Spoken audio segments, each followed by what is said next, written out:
to give Meg Daly and the board of Friends of the Underline this award for the best public interest group in the state of Florida for the year of 2015.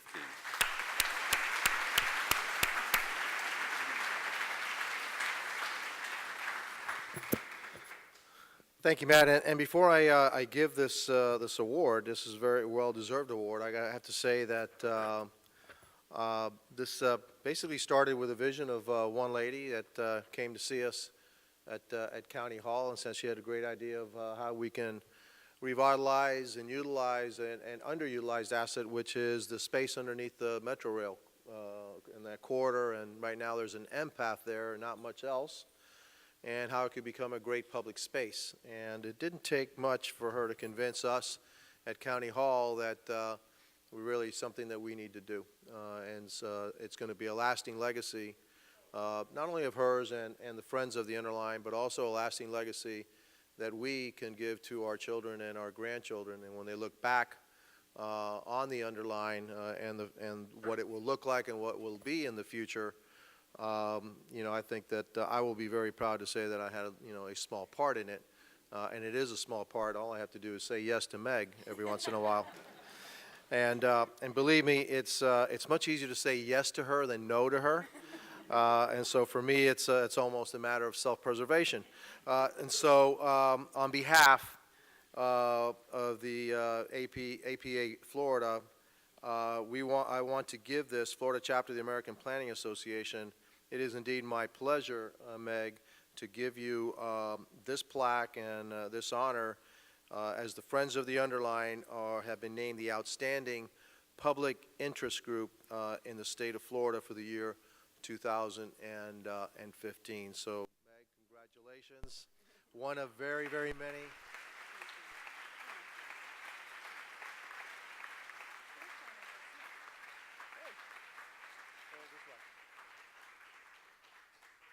Thank you.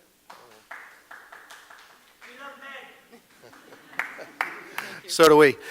And so this, I'm sure, will be one of many, many awards that will be given to this organization in the years to come. As the Underline, the dream becomes reality, we have, at Miami-Dade, we put in $3 million this year to begin. We need your help. We need your help at the state level so that they can also do part of the funding. We're going to have to do a lot of it ourselves, but it's, you know, we should, because actually it's going to be for our, it's our legacy to our children and our grandchildren. So yeah, we're going to do a lot of it ourselves, but we do need the state. We are part of the state. They need to put their foot forward too, and help fund this great vision. And when it's done, I think you know, the whole world will come and say, look what they've done in Miami-Dade. And Meg, you know, it's your vision and a tremendous vision it is. So congratulations, a well-deserved honor. Thank you, Mayor. Very quickly, this award was really the idea of Ralph Osato, one of our board members. Ralph, come say hi to everybody. And Sylvia Vargas sponsored us at the state level. So thank you very much. We have a lot to do tonight. Thank you again.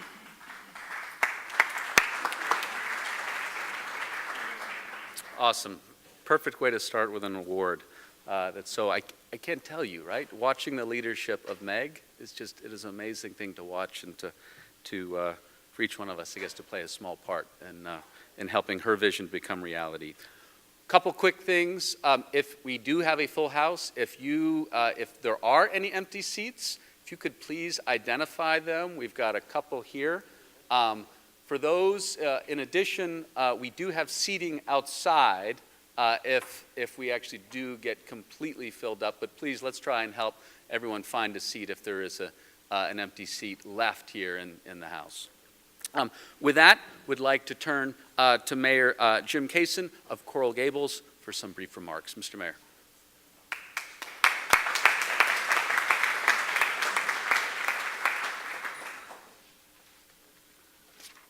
But I'd also like to congratulate Meg Daly and the Friends of the Underline, who was here like a year and a half ago, if I don't recall, when you had the first drawings, and Our city was very happy to sign on right away.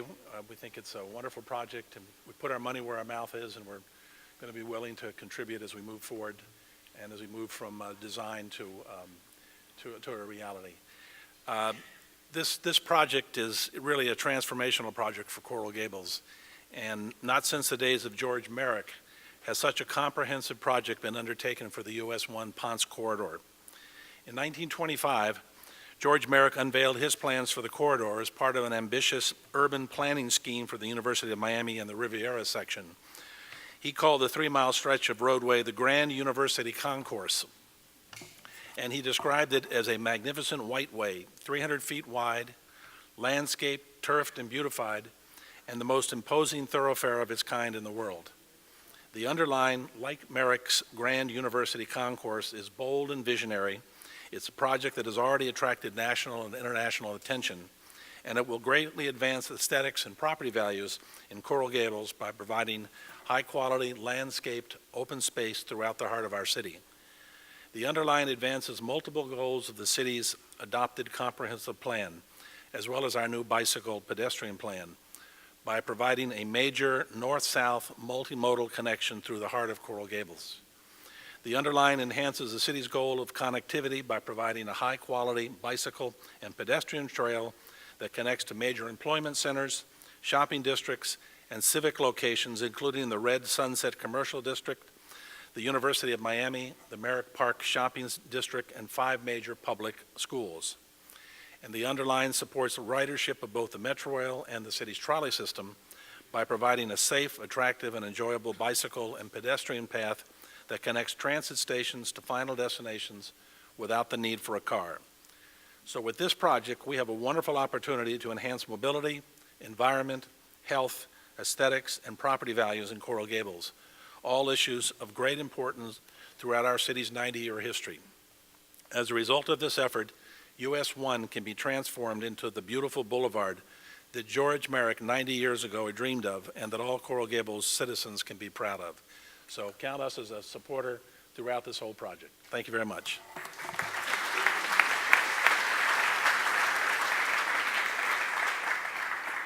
And Mayor Philip Stoddard of South Miami.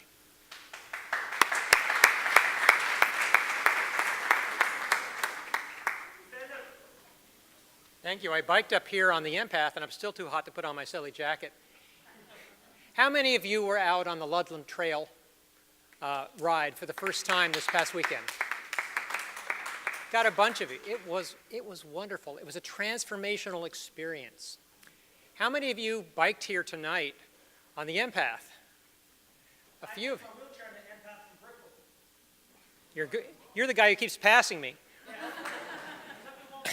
And how many of you can tell me where the nearest bike rack is to lock up your bicycle close to this building? I have never been able to find it. Okay, I'll have to look for it. We are at a confluence of events, and a confluence of interests, and a confluence of movements. I want you to think about what's happened recently.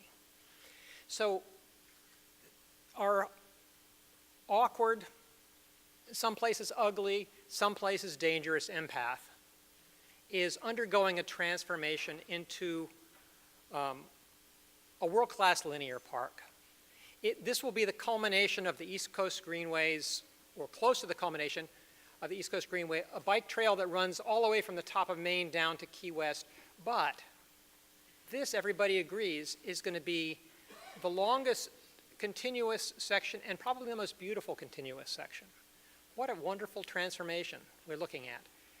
Converging with the Underline is going to be the Ludlam Trail. So we'll have this lovely connection, a V, through the eastern and central part of Miami-Dade County. We have,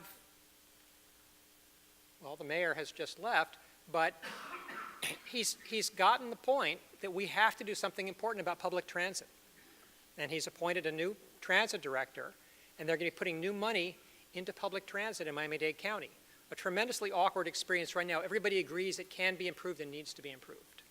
So we're sitting here at this moment in time with these forces converging. And I think it's transformational. I think it's going to transform the lives of people in Miami-Dade County. So it's a wonderful time to be here. It's a wonderful time to be watching. It's a wonderful time to be participating. Thank you all for your support of this wonderful project. Thank you, Meg, who I see in Tallahassee almost every time I go there. And I've said enough, and bless you all.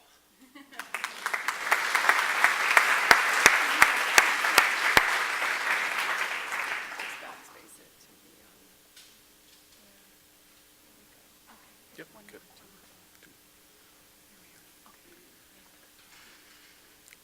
And Mayor Cindy Lerner of Pinecrest, please.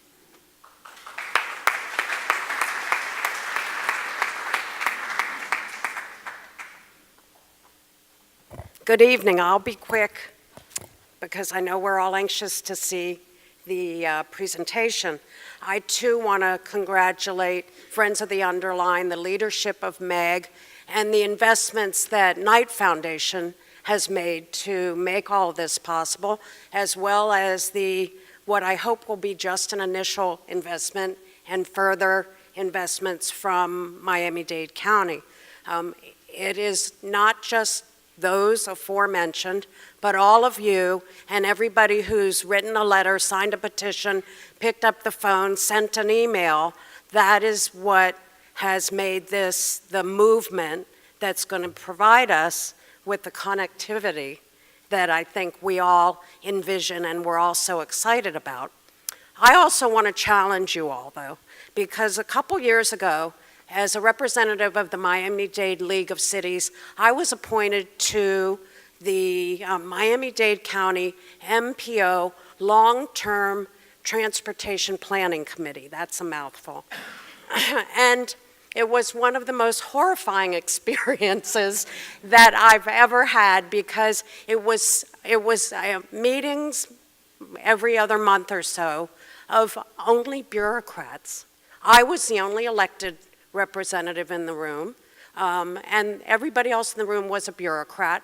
They had a framework for the 2040 Miami-Dade Transportation Plan, and they had to establish goals and objectives. They were supposed to go out into the community and engage the community, but they waited till the summer to do that. And during the summer, the workshops that they had, there were, a handful of people, and that was it. It certainly didn't engender the interest that the Underline has. But what I want to challenge you is that this is an ongoing process. The future of Miami-Dade County is going to be dependent on all of you and all of us doing what you've done to accomplish the forward thinking of the Underline, to accomplish that same thing for Miami-Dade County's long-term transportation plan, because nowhere in this plan are the words green mobility at all, and nowhere in this plan is there anything like an ambitious transit connection. So for us to envision beyond the Underline, and I have full confidence that with what is being accomplished through this process and through your engagement, that we will be able to move mountains in this county and have the kind of long-term transit and connectivity and green mobility that is all part of one major engaging community that builds what we want, what we see, and what we're going to have through the Underline, but it needs to be countywide. So thank you.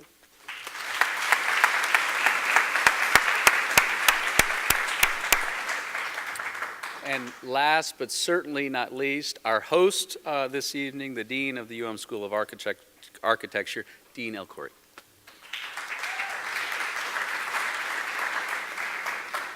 Good evening. I would like to welcome you all to the School of Architecture. I'm guessing for some of you this is the first visit. So now that you know where we are, I'm hoping that you'll be joining us for other public events in the future. So we are really thrilled to be hosting this event because we love the Underline. We love it and we want to be part of it.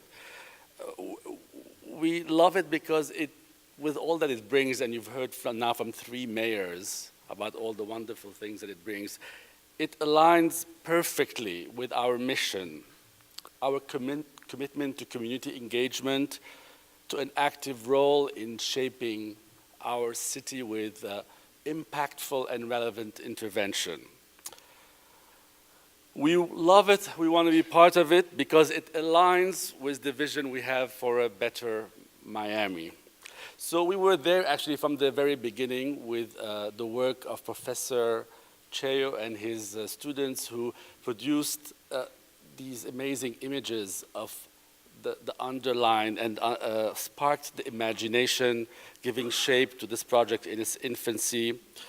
We continue to work with Meg and her partners in design workshops and research projects, teasing out the potential of the Underline. My own course this semester is looking at it as a smart corridor with embedded technology. We will keep pushing forward because we believe in the potential of this project. After all, the university has much to gain, perhaps actually the most to gain from the Underline. When you think of how the green corridor is going to link the Coral Gable campus to the medical campus downtown.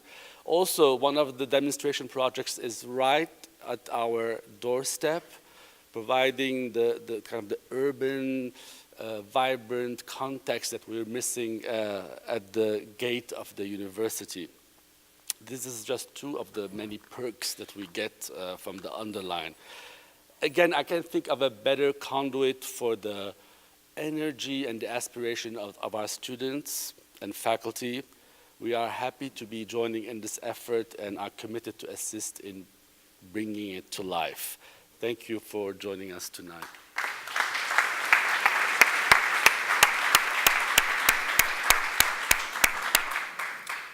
Okay, so let's get to it. Let's see it.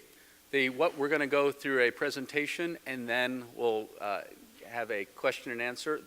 You should have been handed cards when you walked in. As questions occur to you, please write them down, and we'll have someone, Carly, in fact, who's over here, will be coming through to pick up those cards for the Q&A. But I would like to introduce Isabel Castilla of James Corner Field Operations, who will walk us through the Underline.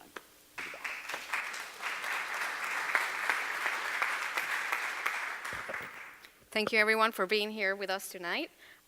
We are going to start our presentation actually by showing you a video of a future event that will be happening this week, the Wheels event that has been developed in close collaboration with the Underline, and technology seems to be failing me right now, but give me 1 second. Okay, there we go.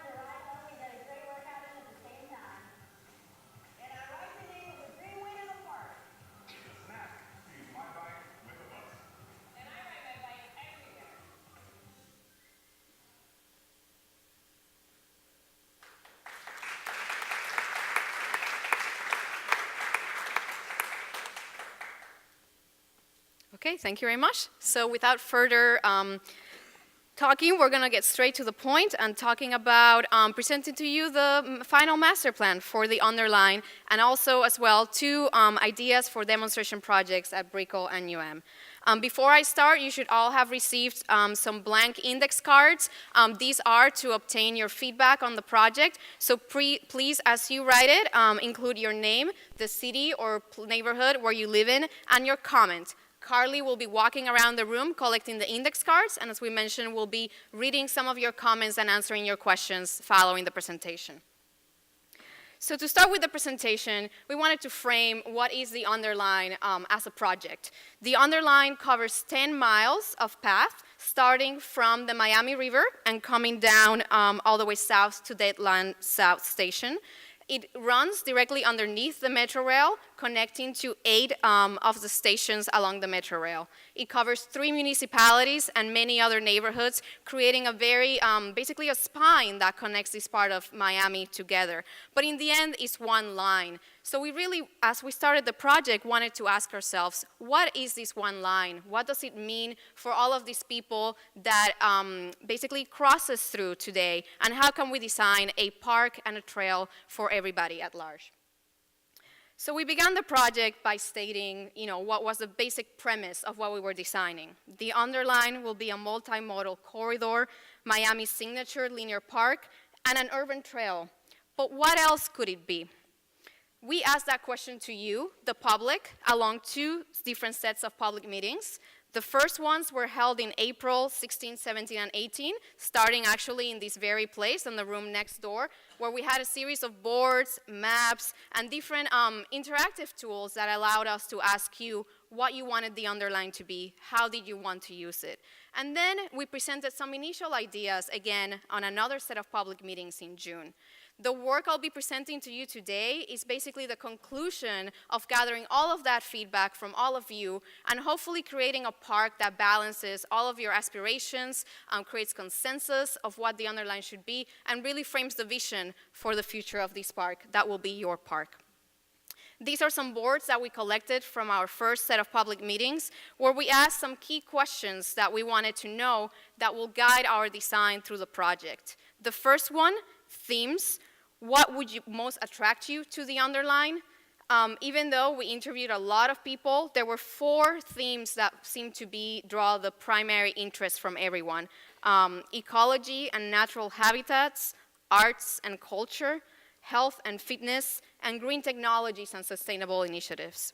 We also asked you, what would you use the Underline for? And again, received 4 overarching thematics from the public. Use it for leisurely bike ride, enjoy nature, access the Metro Rail, and commute by bike.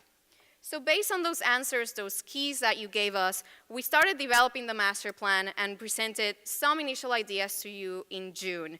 What you see here on the screen are the results of a survey. I'm not going to read through it because we don't have a lot of time, but all of these results are available on the Underline website at theunderline.org, and you will see basically how we took your feedback, we examined what you were interested in, and set up the framework for the vision, the final vision for the Underline.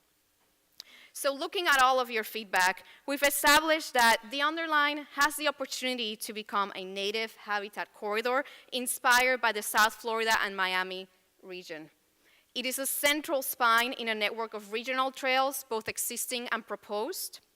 It is a link between many neighborhoods.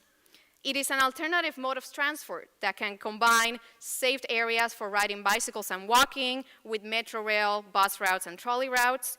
And it's also an economic generator, not only because the construction of the Underline and maintenance and operations of the Underline will generate jobs, but also because as we see through cities around the US, economic development is concentrating around areas that are connected by public transport. And by having this unique public space that is also an alternative mode of transport, it can really encourage high-density development alongside of it. So following those key principles that frame the vision for the Underline, we've worked at 2 different scales. The first one being the framework plan, which basically means a design of the entire 10 miles of the Underline, and then the demonstration projects that concentrate on Brickell and as areas where we've tested those key principles in a little bit more detail. So I will start the presentation by talking through the framework plan, some ideas which you've seen already in our presentation in June, followed by new ideas, and later on concentrating on Brickell and which are new designs you haven't seen yet. So the first layer for the framework plan are the paths and intersections, basically the main spine that composes the Underline as a park. It is very important for us that the Underline is a multimodal corridor with dedicated paths that can create an accessible and safe transportation alternative for all. What we mean by this is to create a dedicated path for cyclists, separated from a dedicated path for pedestrians. So people moving at different speeds can move along the Underline in a safe way, but also encouraging that those paths be connected not only to the metro rail running above, but to bus and trolley routes that can allow people to use different modes of transportation, stepping away from the use of the car and really using this corridor as a link between the different destinations along Miami. To do that, what we're proposing is enlarging what you see here, which is the current M path, which is a shared path between cyclists and pedestrians that ranges between 7 to 10 feet in width, enlarging that and dividing it into two paths. One dedicated bicycle path that will be a 10-foot width in minimum, and one dedicated pedestrian path that will be an 8-foot width in minimum, for a total path width of 18 feet compared to what we have today, which is 7 to 10. In addition to that, we're proposing creating planted vegetated buffers along the paths to create a safe environment, buffering the paths from US 1, and also providing privacy against adjacent residential areas or developments that may merit that. Part of the design also includes improving the intersections along the Underline. Everybody that has ridden on the M path knows that's one of the scariest parts of basically riding your bike through it, crossing an intersection that can be very long, can have poor visibility, where you're constantly competing with cars. So part of the project will be to improve all the intersections. And we have categorized these improvements as 3 types of improvements. Minor improvements, which we consider will be best practices for any intersection along the corridor, where we're basically realigning the path to ensure that as you're approaching an intersection, you have clear visibility of the intersection and where you're going. And we're also proposing to widen the crosswalks so that pedestrians can remain on their 8-foot path and cyclists can remain on their 10-foot path. We've also categorized a number of intersections that we're calling requiring medium improvements. And what this means is that beyond the path realignment and the width, we also think we need to do a little bit more because the geometries of the intersection are not that easy to navigate. So for these areas, we're proposing to create table crossings, which are basically where the roadway goes up a little bit as a bump, allowing cars to slow down and giving the priority to pedestrians and cyclists. And finally, there's a couple of intersections that are quite difficult. They're very wide, the geometries are difficult, visibility across is very difficult to negotiate. And for those, we're proposing major improvements, which means creating elevated crossings or bridges that would allow cyclists to go above the road on very slight slopes, no switchbacks, very safe crossings that can give you a safe environment to cross, but also could potentially become an icon, an architectural icon for the community. So these are some photographs that show you some of those examples. The upper 2 photographs show the idea of keeping the same width of the paths as they cross to the intersection. So we continue to keep pedestrians on one side and cyclists on another, but also carrying very bright colors that carry those paths through and make it very evident to vehicles that pedestrians and cyclists are crossing. On the lower left, you see an example of what we're calling a medium improvement. This is a tabled intersection on West Palm Beach that again creates a little bump on the road so vehicles slow down, but also again is very colorful, making sure that vehicles see that pedestrians are crossing. And lastly, on the lower right, the idea of an elevated crossing. How can we incorporate safety while also having a bridge that can be very iconic and beautiful for the community? The second layer that we've been working with is creating a green habitat corridor on the Underline, looking at planting and habitat and how can this reinforce this great corridor as a fantastic park. When we started the project, one of the things that was very interesting to us is that the Underline sits on top of the Miami Rock Ridge, and that's the white line that you see here on the screen. And along this area, there used to exist some very important planting communities that have diminished significantly over the past few years, particularly the hardwood hammock and the pine rockland. By being native communities, these are planting groups that do very well in this area, require very little maintenance, but are also very distinctive and unique to this location. So we thought, why not make those the planting palette for the Underline, where the Underline can become a native habitat corridor that brings those species back, species that don't require a lot of maintenance, but that also are so distinctive to this region that we feel a lot of people will want to come and see and learn about them. So as a planting palette, what we're proposing is a primary layer developed out of planting communities that belong to the pine rocklands, interspersed with communities that belong to the hardwood hammock, which includes live oaks that grow a little bit wider, so we need to locate them in areas where we have a little bit more space. Along those areas, we're also proposing wetland gardens where the Underline crosses a canal, not only to celebrate that crossing, but to filter the water coming from the path as it moves into the canal and the larger water systems, and butterfly gardens that can be pocket spaces where people can pause and observe the butterflies, but also give them a habitat, which we know is very important for this region. Throughout the entire planting palette, we will also be incorporating all of the existing vegetation. We've had a large group of volunteers that have done surveys of all of the existing trees at and Brickell, and we'll be designing around those to make sure that those very large mature canopies can remain and continue providing shade and greenery around the path. So these are some photographs of those historic plant communities, the pine rocklands, the hardwood hammock, the wet prairies, the idea of incorporating butterfly gardens, and also the existing vegetation along the corridor. The third layer that composes the Underline are its design elements. From the beginning, before the Underline even became a project, Med did a great job of creating kind of a branding and identity that made the Underline very distinctive on its own as a project, which was carried through the logos, through bags, t-shirts used at various events, and through a very unique graphic design palette that included the colors, the green, the black, the gray, and the very distinctive font that we see today on all of the Underline materials. We wanted to carry that iconography through the park, mostly because it's very important, as being such a long park, 10 miles long, that can be accessed from multiple points, that as a user approaches the park, they realize when they have entered the Underline and how the Underline can be a unique environment distinctive from the rest of the city grid. So to do that, what we've done is worked on developing that original set of graphics into stencil graphics that can be applied for signage on columns and the path, and you need icons that can allow the user to understand where amenities can be located along the path.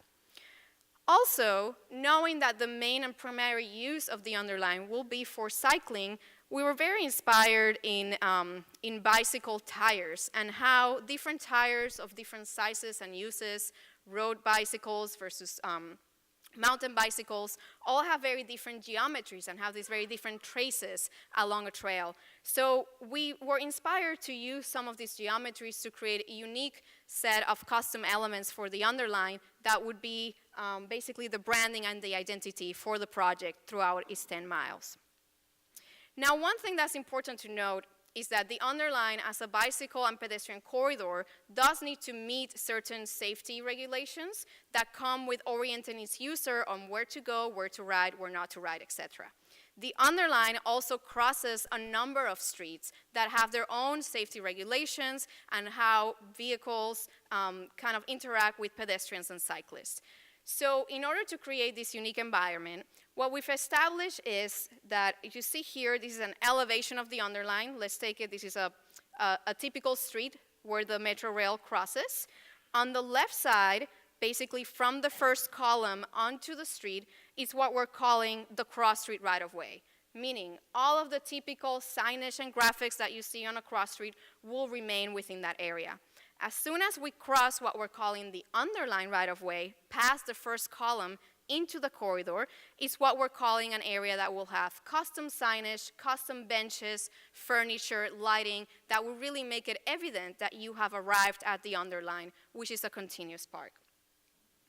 We do have several examples around the US where they have accomplished this with the idea that as a bicycle facility gets off the road into a dedicated area, you do need a little bit of a different types of graphics and signage that will identify it as a unique space It's no longer shared with cars, so visibility of users becomes a little bit different, and it also responds to its unique context.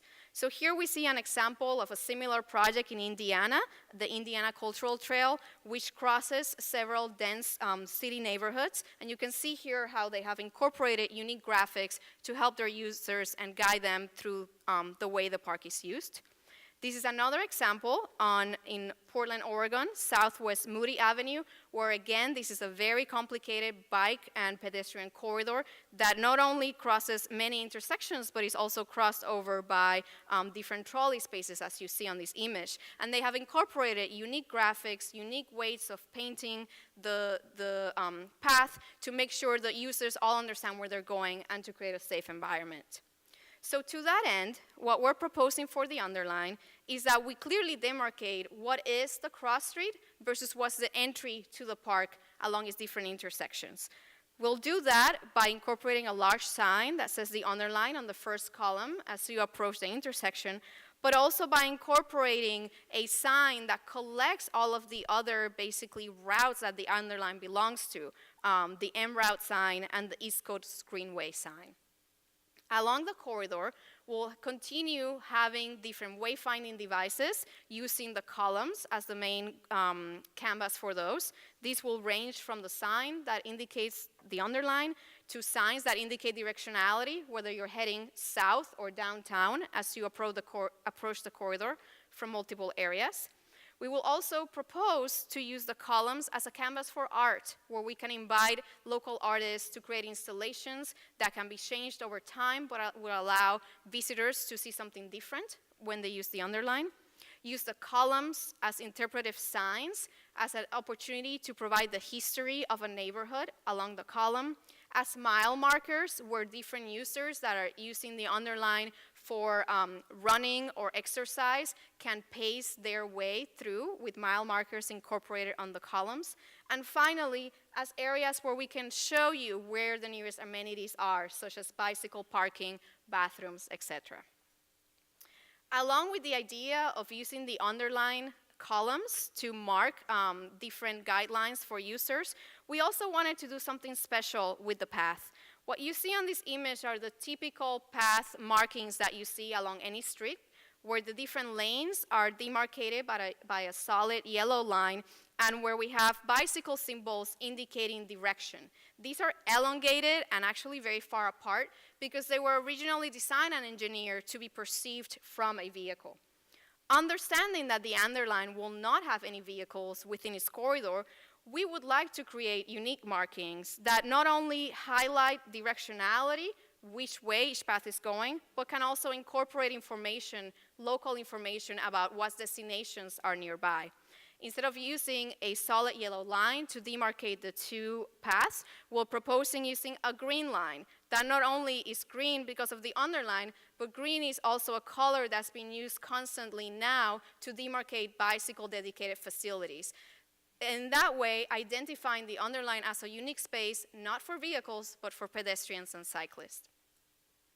Another kind of example of this use of signage is when we have the two paths together, the pedestrian path on the top and the cycling path on the bottom. This is what it would look like under those typical guidelines. And what we are proposing, where we create very bold graphics that not only indicate what's a bicycle lane going in which direction, but also allow the user to understand what's a pedestrian lane and an ADA lane, and therefore creating even a stronger mark, allowing users to use the Underline in a safe way. Lastly, intersections are quite important, and markings are used to make sure vehicles have a good visibility of pedestrians and cyclists crossing. So what we're proposing, and you see in the upper image, the lower path is the bicycle path. The idea is that this one remains straight through the intersection, so as you're going at a faster speed, you see ahead and you know when you have the green light to cross. 100 feet away from the crossing, we're proposing a mark, which is the one that you see on the lower left, that lets you know there's an intersection approaching. You should slow down and watch out to make sure you can cross. Along the street, we're proposing very clearly demarcated lanes, continuing the 10-foot wide lane for bicycles, in this case demarcated in green, which is becoming the universal color for a bicycle designated lane, and the pedestrian crosswalk, 8 foot wide, not sharing the lane with bicycles to make sure everybody's safe.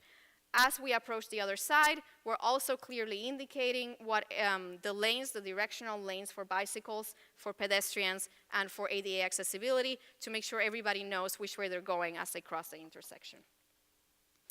In addition to the unique graphics that we're proposing on the paths and the columns, we've also developed a unique furnishing palette for the Underline that basically is inspired on its original logo, the U, putting it upside down, stretching it in different dimensions, and creating a variety of very simple and iconic furnishing elements ranging from seating to trash receptacles that really let you know the Underline is a unique space. So here's a catalog of some of these elements. These are proposed to be steel perforated with bicycle tire marks, painted light gray on the top and green on the bottom, again reinforcing that unique environment of the Underline. So going from the top, moving to the right, we have the idea of a bench with a back, bench without a back, bicycle parking spaces, trash and recycling receptacles, drinking fountains and areas to fill up your water bottle, a bicycle repair station, picnic tables, and different kiosks for amenities and bicycle repair.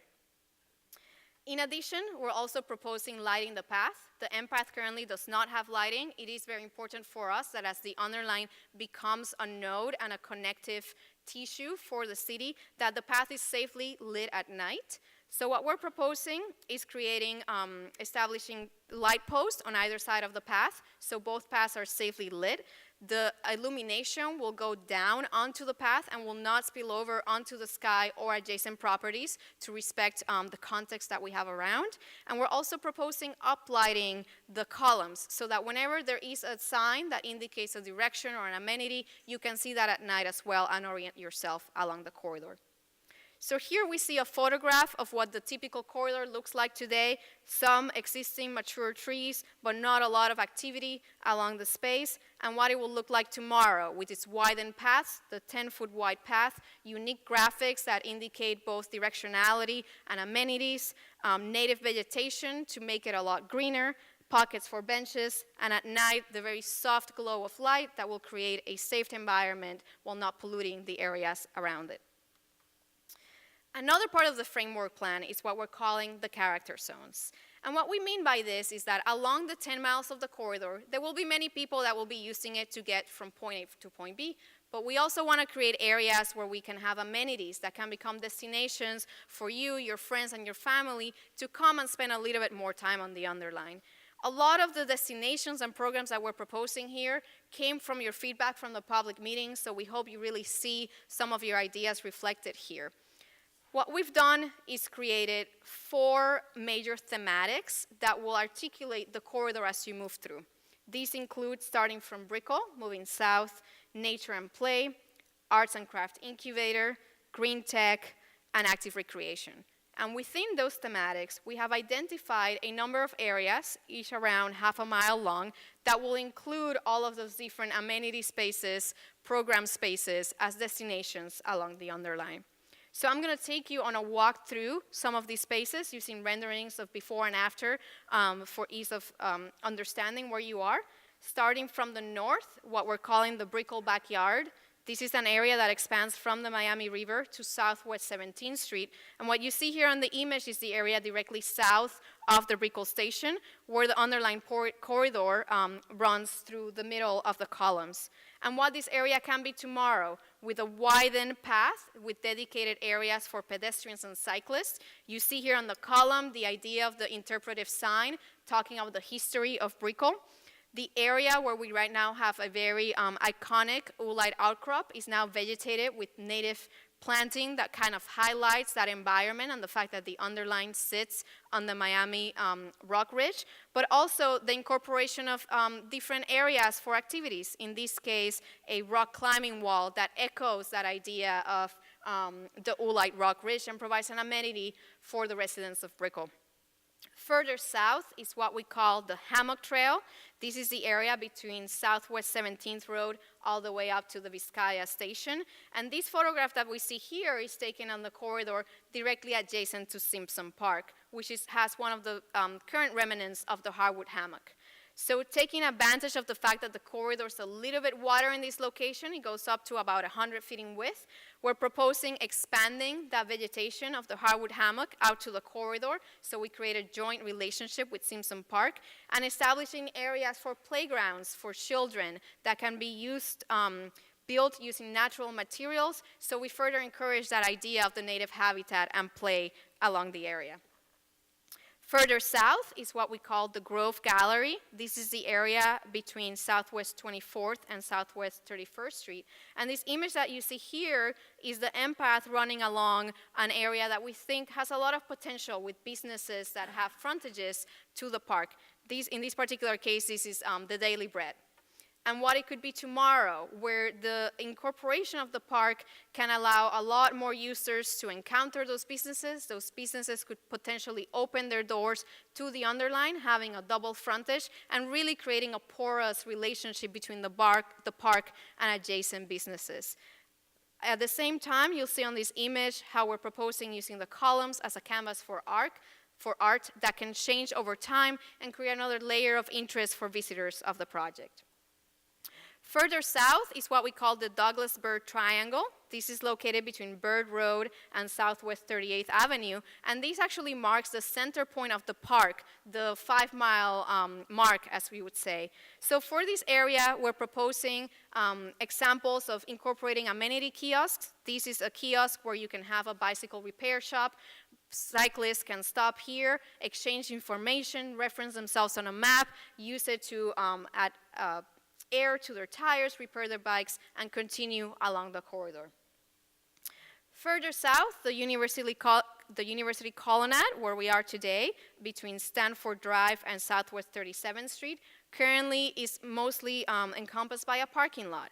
What we're proposing is revisiting how we organize that parking lot, making it a lot more compact so we can open up areas for park spaces. In this case, we see the idea of using shipping containers for pop-up retail that can provide another amenity to the Underline users, but also an opportunity for small businesses to settle in an area that's very visible and frequented.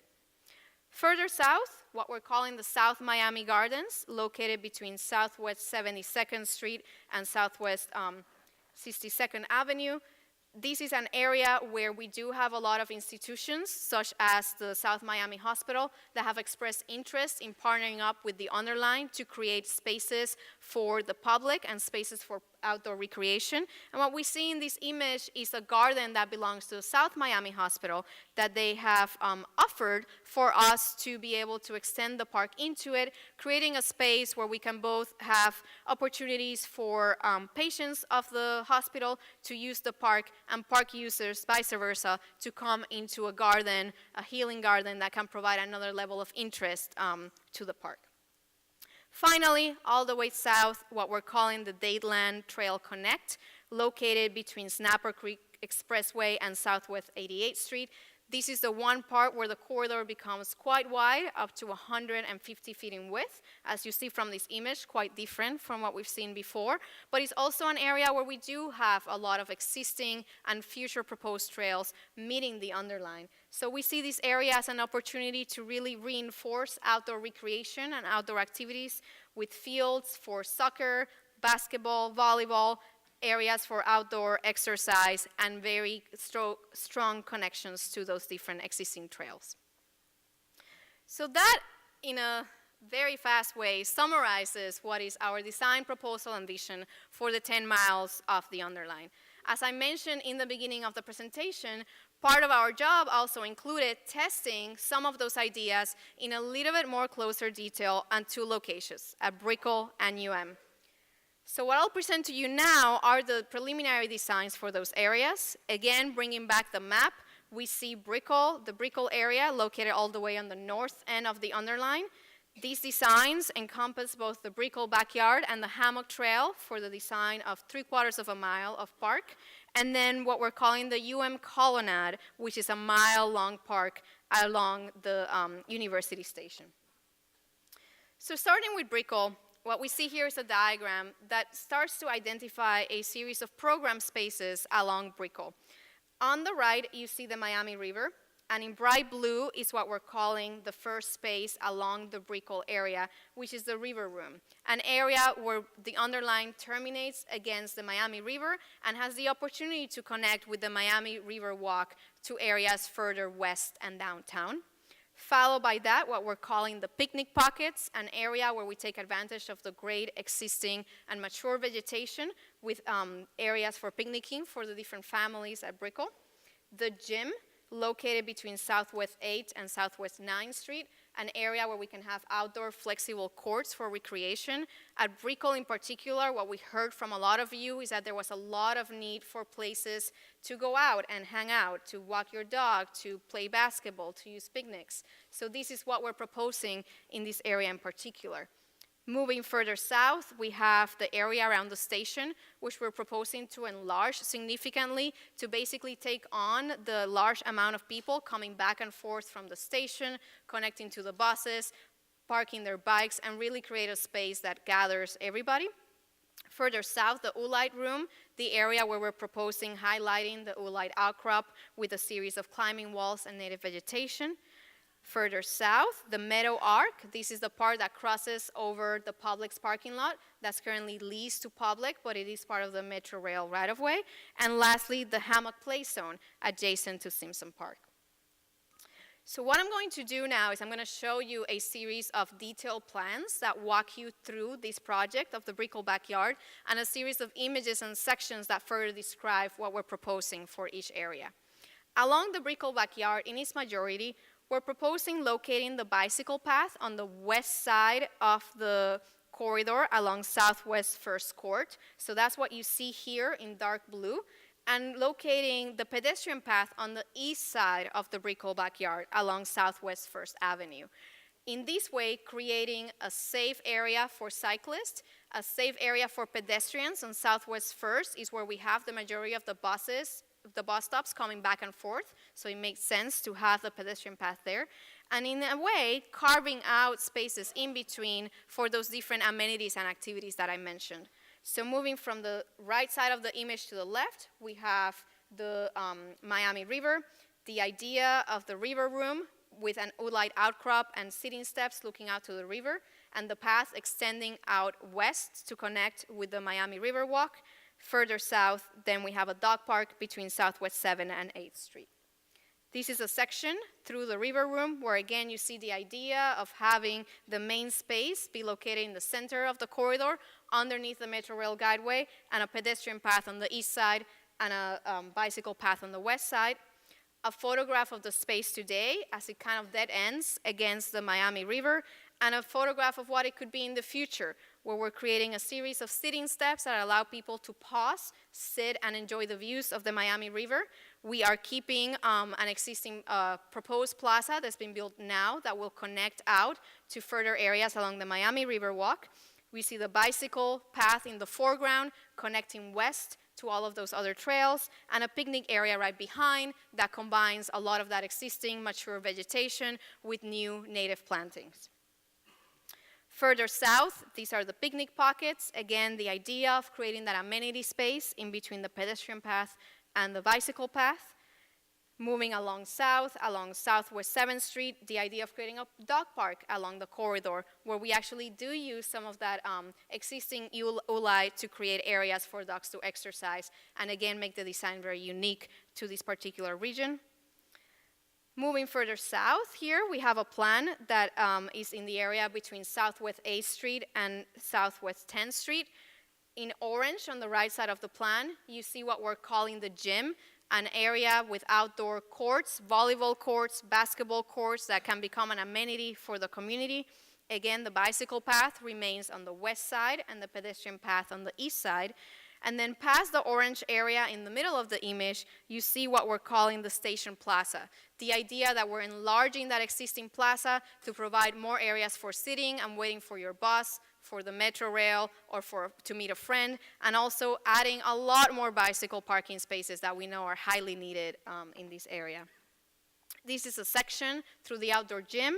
We see how we're using the area underneath the metro rail to create those courts, basketball courts and volleyball courts. On the right side, the pedestrian path now becomes an enlarged sidewalk that also accommodates back and flow forth from people coming on and off different buses. And on the right side or west side, the idea of the continuous bicycle path. So we see here an image of this area. This is along Southwest A Street, the area underneath the metro rail, unoccupied, a big space, and what it could be tomorrow, where we can incorporate these different outdoor courts that can provide an amenity for all of the residents of Brickell. This is a section through the station plaza, as we see here again on the left side of the image, or the west or the east side, the enlarged sidewalk that can both accommodate pedestrians, runners, and people coming on and off buses, and on the right side or west side, the continuous bicycle path.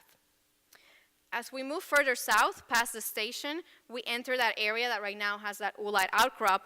And in this area in particular, the topography gets a little bit steep.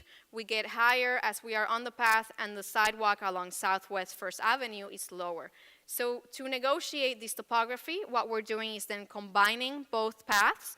The blue, dark blue again is the bicycle path, and the light blue is a pedestrian path, combining them under the Metro Rail Gateway and carving out spaces for gardens, benches, picnic areas, and climbing walls along this oolite room.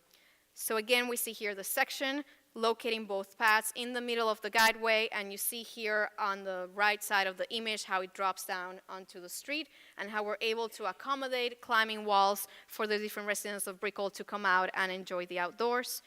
The view today with the single path of the M path narrow between the guideway and the enlarged two paths along the guideway, along with areas with more vegetation and picnic spaces. Further south, this is the area here between Southwest 13th and Southwest 15th Street. This is the area where the M path actually steps away and outside of the right-of-way because it's been leased to the public's parking lot. Yeah, I'm sorry, that's an error. What we see here on the right side is Southwest 13th, and what we see on the diagonal on the left side is 15th. Apologize for the error. But what we're doing here is, because we know there's a large need for parking, we are compressing the path to just be the minimal width of the two paths together, running in between the columns and occupying only 32 feet in width. The path in this case is a little bit elevated from the ground by 18 inches, so as you're walking or cycling through it, your eye level's above the cars, and creating two zones for planting so we can still create a very nice continuous environment through the parking space. Further south, again, we have an error on the title. This is between Southwest 15th and Southwest 17th Street.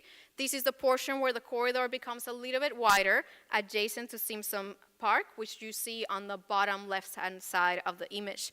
So what we're proposing here is expanding the hardwood hammock vegetation out onto the corridor, creating your simple bicycle path and pedestrian path, but taking advantage of the additional space, creating a series of meandering trails that go through the vegetation and take you to a playground inspired in nature and using natural materials for children to learn about that habitat. So this is a section through that area. Again, the two paths running together in the center and carving out that space next to Simpson Park. And further south, this is where the Metro Rail kind of comes down and hits grade. So in this case, we're moving both paths to be along the sidewalk so we can have a continuous corridor moving throughout to this area connecting to Vizcaya Station. So again, a photograph of this area as the corridor sits today next to Simpson Park, and what it could be tomorrow, expanding that native hardwood hammock vegetation out onto the corridor, creating, as we see here in the foreground, additional meandering paths through these playgrounds, and really using natural materials to let children play within this native habitat. The other area that we're concentrating on designing is what we're calling the University Colonnade. This is the area located between Stanford Drive and Southwest 57th Street. And the main interest in this area was both to extend the Underline Park, make it distinctive, create program spaces that would allow for students to come out of the university and interact with the community and the Coral Gables area, but also to be able to keep all of the existing parking spaces that we have today, which we know are highly needed within this area. So what we've done with the design is to compress the parking spaces as much as we can, making them as effective as possible, and in doing so, carving out spaces for public amenities, which is the ones that you see in color along this line of the plan. So moving from the right to the left, we have what we're calling the Gateway Garden, which is an area where we're expanding the vocabulary of the Arboretum out into the park and using specimen trees and palms to have a very unique environment along the Underline in this location. Following the Gateway Garden, we have a pocket of parking spaces surrounding the north side of the station. We have enlarged the station plaza to be able to accommodate the back and forth between different users, accommodate a lot more bicycle spaces, but also use this area as an area where we can have docking stations for movable vendor carts and shipping containers for new emerging businesses to really activate the plaza and potentially provide business spaces for students coming out of UM. Further south, the station is also bound by another large parking area. And as we move further, crossing over the existing canal, we're proposing what we're calling the Rain Garden, which is an area where the topography naturally slopes down and all the water is filtered through native vegetation before it actually comes down onto the canal. Following that is what we're calling the Ribbon Rink, a very exciting place that is a skate park for people of different ages and different wheels, ranging from skateboarders to inline skaters, but also a place where children can learn how to ride a bike. It can also be a flexible space at night for events. Then we have another large parking space, and following that, moving on to Southwest 57th Street, the Birding Trail, which is an area where we are proposing one of those elevated crossings. The path slowly ramps up to meet the bridge, and we actually open up the ground plane for further vegetation that can provide a habitat for birds in the area. So similar to what we did in Brickell, I'm going to move space by space. So here we have the first detail plan. This is located between Stanford Drive and George Merrick Drive. You see on the right-hand side of the image that idea of the Gateway Garden, which is a garden that basically includes a lot of different specimen palm trees that can become an educational aspect for the community. In this case, we're moving both paths, the bicycle path in the light blue and the pedestrian path in the light blue and the bicycle path in the dark blue along Ponce de Leon Boulevard, so we can have a continuous straight path that's very safe and with easy visibility, and then carve out these park spaces or parking spaces on the east side of the path along Dixie Highway. So this is a section through that Gateway Garden where we see a series of adjacent paths moving through specimen palm trees, areas for sitting and lounging, and then the two paths running along Ponce de Leon Boulevard on the right-hand side of the image. You see that by doing this, we are basically enclosing the path with vegetation on either side, so we still create a very nice environment that's shaded, whether you're going through garden spaces or parking spaces. Moving further south, this is the plaza along the University Station. In this particular case, we're proposing moving the bicycle path to be on the east side of the station, so we don't have a conflict between people coming out of the station and bicyclists. The pedestrian path continues along Ponce. In this case, it actually dissolves into a larger plaza that incorporates both of the existing trees, also new trees. The either side of the station is bound by additional parking spaces and picnic tables where people can actually buy some food from those food carts that I mentioned previously and activate this space as a unique gathering space both for students and professors and staff, but also for the residents of Coral Gables.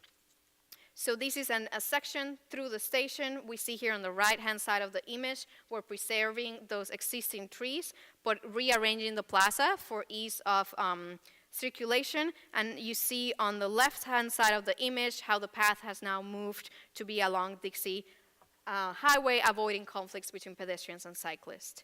This is what the plaza looks like today and what it could be tomorrow, where we're not only enlarging the plaza, creating more areas for sitting, food kiosks, but we're also proposing that this can be a great area to exhibit green technologies. So what you see here is a proposal of cladding the existing station with a rain screen composed of solar panels that can captivate all of the solar energy that we receive daily and use that energy as a means to provide electricity for these areas of the park directly adjacent to the university.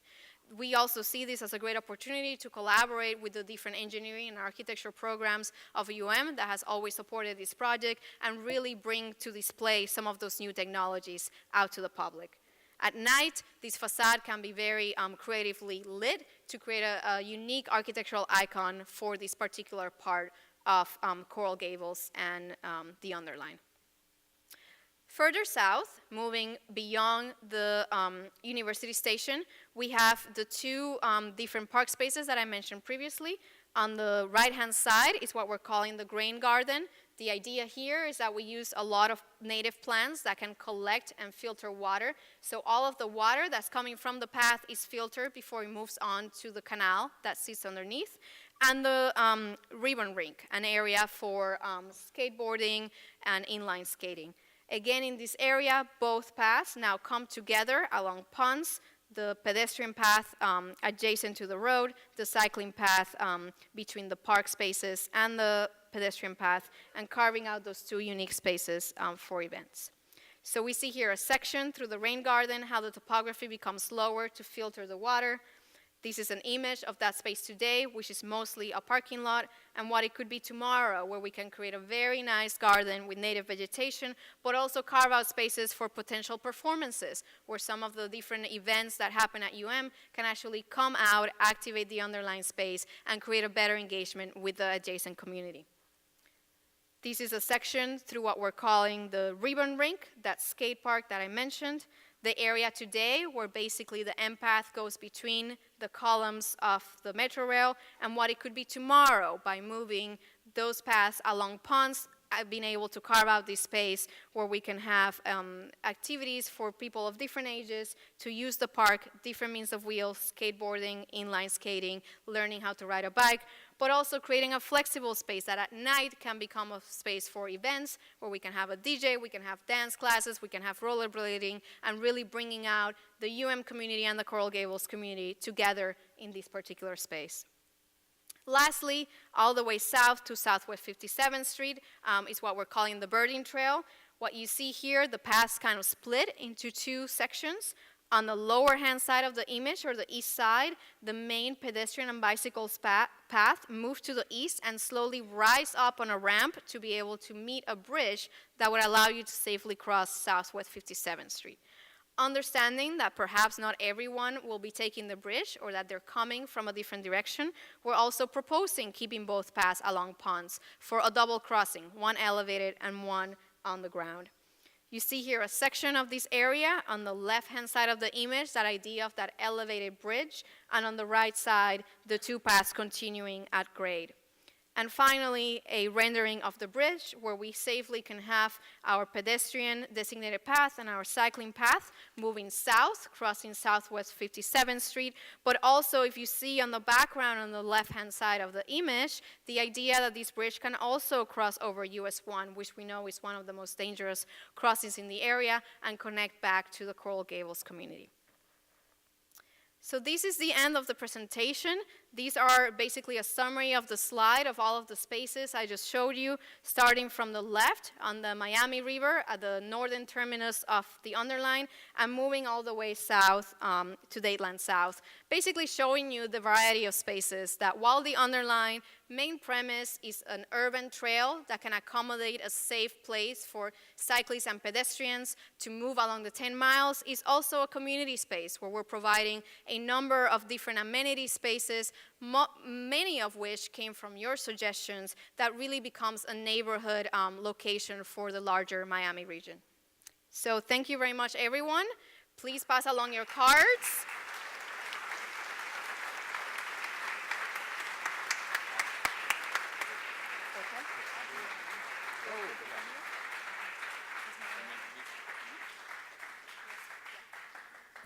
How we doing?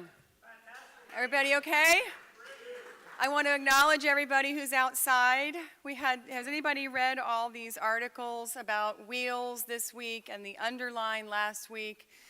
I guess so, because we got about 150 signups, and so we have spillover space outside. I'm going to take you through a little bit real quickly of what we have done and what we need to do. First of all, I think Isabel is amazing. I mean, she just covered 6 months of work in 40 minutes.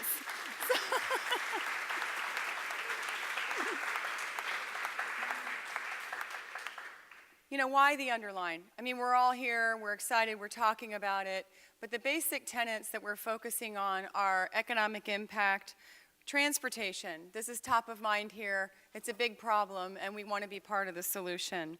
Public space, we're adding over 100 acres of new open space from underutilized land. Public art and programming for civic engagement. Health impact. Let's move, guys. Let's get up and move. Take your bike to the grocery store. Maybe even go downtown on your bike. And that is one of the most efficient ways to be fit. Last is connectivity. This is part of the Miami-Dade County Parks and Recreation Regional Trail System Master Plan. I have Maria Nardi in the audience, and she's very intimate with this, and we'll talk about it later. So here's what we've been doing the past 6 months. Design, you saw it. I hope you like it. You're going to share your comments with us. We have a master plan. We have a cost estimate. We have an economic impact study, which we'll be revealing in about a week. And we have an early proposal for maintenance. We've been very, very busy. This is our 6th public meeting. I've seen so many of you at our public meetings, and I think you need to give yourselves a round of applause. You know, without your feedback, we would not have the design that you're seeing tonight. So every one of you who's been in a public meeting is part of this vision. We've had 35 events. We have 800 volunteers and 3,000 Facebook followers. We're exhausted. So this is a public-private partnership. You heard from our public officials tonight. You've heard from us. And we have a really close relationship and partnership with Miami-Dade County Parks, Recreation, and Open Spaces and transit departments, because without them, you would not have this vision tonight. We've been working very closely with the 3 municipalities and Friends of the Underline. Who is the Friends of the Underline? That's Roger Tyrone. He's our treasurer.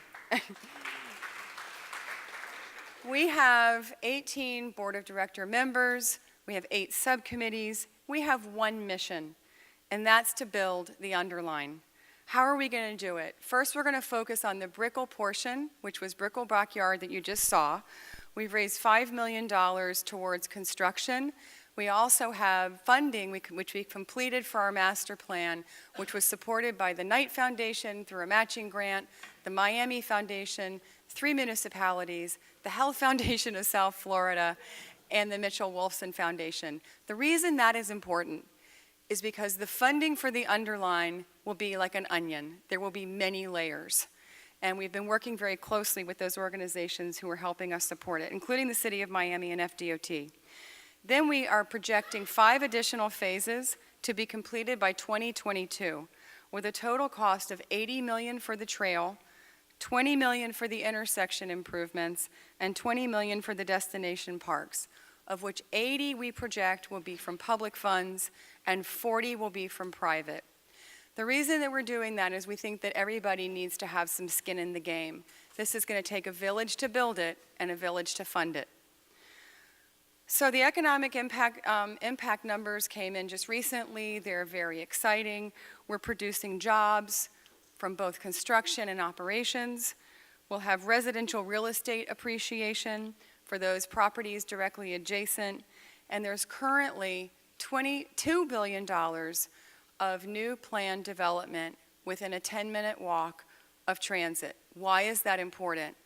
Because for the first time in Miami-Dade County, you can live, work, and play and get on a train and potentially not have a car. So let me talk about some comparables. The Atlanta Beltline, we all know Atlanta, suburban sprawl, people love their cars there. The Atlanta Beltline, Ryan Gravel, the founder of that, will be speaking this week through the Wheels Conference. 22 miles have been planned, 6 miles have been built, and it's transforming the way that people move in Atlanta. The current project, the West Side Trail, is 3 miles long, and it averages $14 million per mile. Chicago's 606, I was there this summer. On the opening day, it's above-ground trail on the northwest side of Chicago. On the opening day, there were 50,000 people there with a cost of $95 million for 2.7 miles, an average of $35 million a mile. Indianapolis Cultural Trail, market number 38, Miami's in top 12, I believe. They have implemented an 8-mile trail that in 2 years has generated $865 million of economic impact, 11,000 jobs, and it cost $8 million a mile. I have a lot of people to thank, but first I want to thank all of you as I did. I mentioned our funders for the master plan and the cities that have worked very closely with us. We had hundreds of people review our master plan. Their comments will be documented in our appendix, as yours will as well, and they'll be memorialized as we move forward to construction. I'd also like to thank the Miami-Dade County Transportation and Parks Departments, the MPO, FDOT, all of our board of directors. Could you please stand up? Come on, embarrass yourselves. Come on, stand up. Let's go. Stay, stay, stay. Stay. We need a little blood. Volunteers, I want to thank you for helping so much tonight. Please stand. Everybody stand. You're not allowed to sit down. Okay, we're starting over. Board of directors, stand up. Come on. Stay standing. Volunteers, stand up. Okay? Anybody who attended an Underline meeting or event over the past 6 months, please stand. I'll raise my hand. Okay. Anybody who got an email from me, please stand. Come on, let's go. Stand up. Let's move because we're about to get to Q&A. Thank you to all of you so much for everything you've done.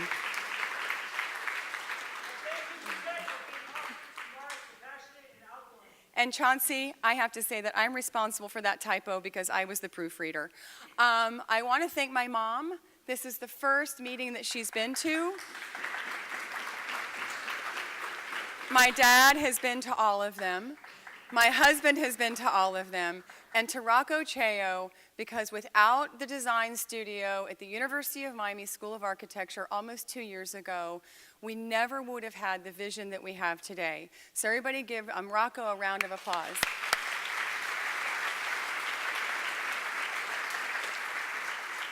Back to Matt. Thanks, guys.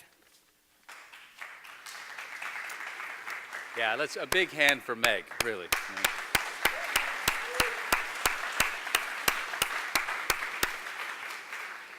Okay, let's get right to our panel and start answering your questions. I'd like to bring up Meg. Meg, you're going to join us on the panel? Yes? Awesome. Roger Terone, Roger. Maria Nardi from Miami-Dade County. Maria. Isabel? And then Isabella's colleague, Senjukta Sen, also of James Corner. And Stuart Robertson of Kimley Horn. Do we have enough chairs?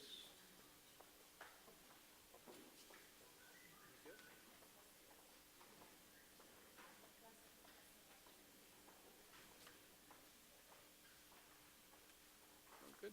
Great. You know, Meg, if we could, just to start with you real quick, just as we're thinking about the journey ahead here, from a sort of regulatory and approval perspective, sort of what needs to be done to begin actually putting a shovel in the ground to start the work in Brickell and working with local government? Oh, actually, can you hear me? No.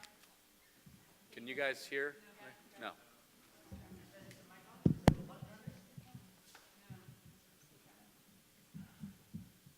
How's that? No?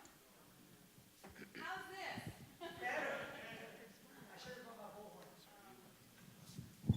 This one works. Are these working? I'm going to tag team this answer with Maria. The first thing we did is we've distributed the master plan on September 4th to county agencies, including Miami-Dade County Transit, Parks, Recreation, Open Spaces, and what at the time was Public Works, which is now Transit. We've also sent it out to the MPO, FDOT, and to the 3 municipalities, as well as commenters from the University of Miami. All of those comments have been received, they've been replied to, and they will be captured and then become part of the master plan into perpetuity. So when we move to construction documents, we will be reflecting all of their comments as we move forward. Permitting? Yeah, the part of what we need to do, like every project, is develop construction drawings. We have to take them through permitting. We have to get, like Meg was saying, the right approvals for the process for the drawings, and then shovel in the ground and start building them. The key thing that I want to reiterate what Meg mentioned in the presentation is that we need everyone's support in fundraising. We need everyone to just collaborate, come together as a team to build this great civic space for our city. And how long, just as a quick follow-up, how long a process are we talking about? Right now, we're looking at various procurement methods, and we haven't made a decision as to which one, but we are looking to work with procurement and I'm sure through the various agencies to look at the most expedited method of making this project happen. So right now, we're still deciding in terms of the process. Okay. But the shovel in the ground, we would like to get something in the ground by the end of next year or the beginning of 2017. But our goal is fall of 2016. Okay, great. Okay, question on maintenance. Who, and there are a couple questions here also about sort of if there's graffiti, who cleans it up? So maintenance, who's in charge? And with these, we saw these incredible renderings. Who maintains all of that? So part of this project that that many of you will be hearing about in the coming months is the governance model. And the governance model will look at partnerships, and I'll tag team this with Meg as well. But part of the maintenance with available funding will be conducted by the Parks Department.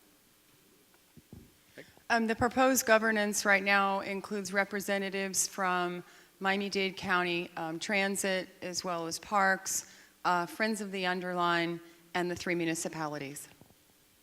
So would this almost be like almost like a conservancy-like entity? Quasi. Quasi, okay. Okay, art. What art will be incorporated, and how will you choose the artist? How will you go about deciding what sort of art goes along the underline? I guess we're coming back to, I promise we'll get to you guys.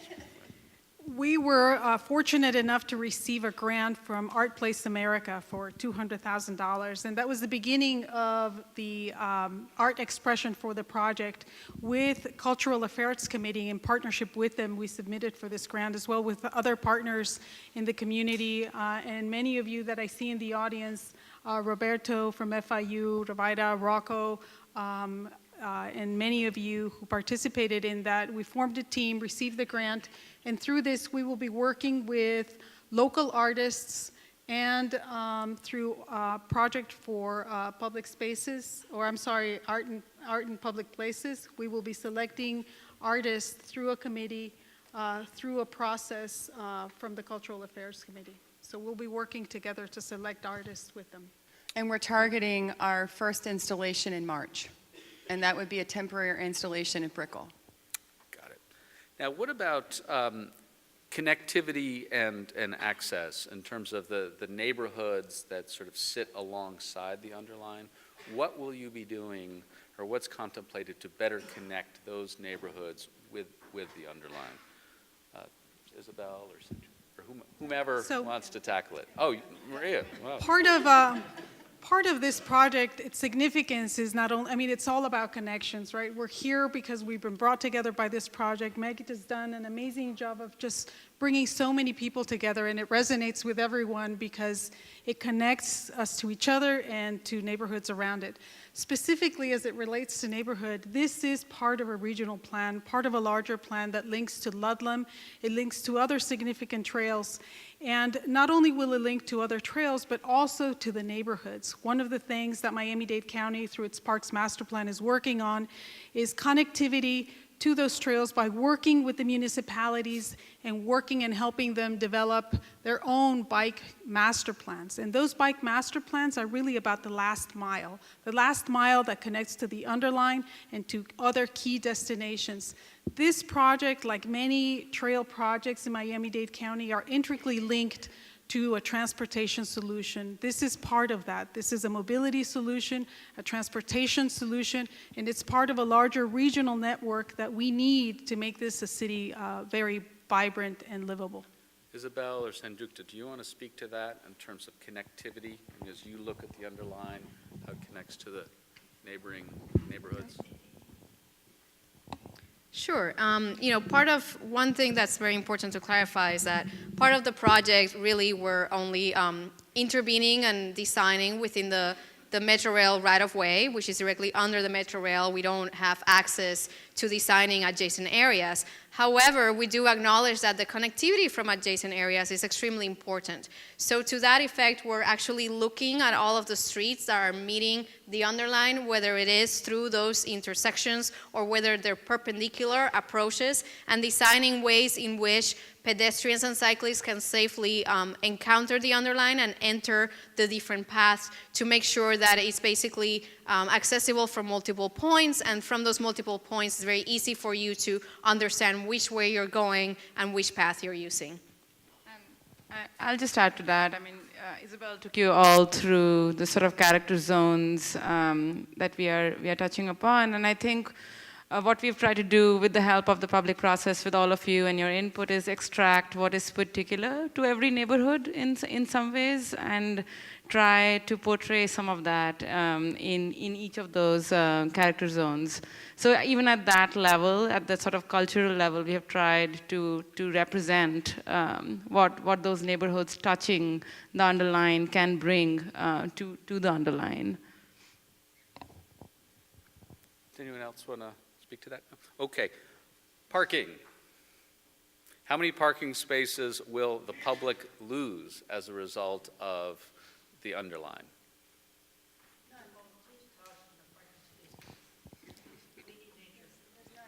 We're not. I mean, if you notice the plans at UM that we showed you, we're keeping all of the existing 663 parking spaces that occur today. What we're doing is we're reorganizing the parking to make it more compact, still very usable by everyone, but by doing that, being able to carve out spaces for a larger path and park spaces. But we are not removing any parking. We're gaining parking spots. Yes. But I think this is important, something to be really clear on. So as a result of this redesign, not a single part, so people who are concerned about losing parking spaces, not a single one is lost along the 10-mile stretch. Wow. Okay, we got another question by a Brickell resident who said they constantly see 50 state guards and vendors drive and park on the M path, actually blocking the walkway right now, and have made multiple complaints about it without seeing any responses. I'm sorry, if that's me, if I could just clarify. I'll be walking my dog down that path, and the Miami, sorry, but I'm very passionate about this, because I'll be walking my dog down the M path, middle of the night, between 13th and 11th, where you could, there's no other way to get there.